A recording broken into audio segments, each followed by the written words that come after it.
This social media star was just arrested, and now he might spend the rest of his life in jail. This story is wild. This is Erik Conover, and he has millions of followers across TikTok, Instagram, and YouTube.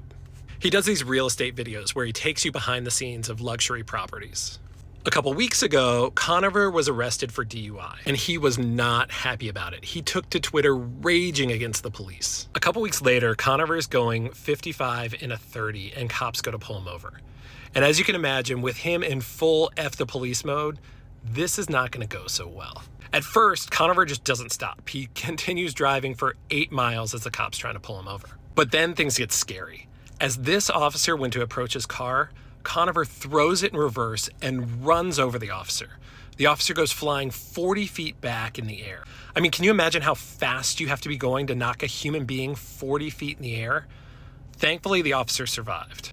Conover hightails it out of there, and he leads the police on a chase for another 28 miles before they use spikes to stop his car. So they bring Conover in, and he's charged with attempted murder. But it doesn't end there.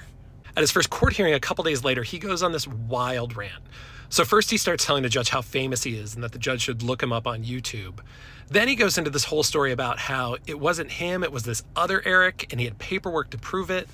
At one point, when somebody brought up the issue of competency, he says he'd eviscerate anyone in the courtroom when it comes to intellectual abilities. And now Conover's in a whole bunch of trouble. He's charged with attempted murder, which carries a potential life sentence. And this once rising star might have just taken himself from the penthouse to prison.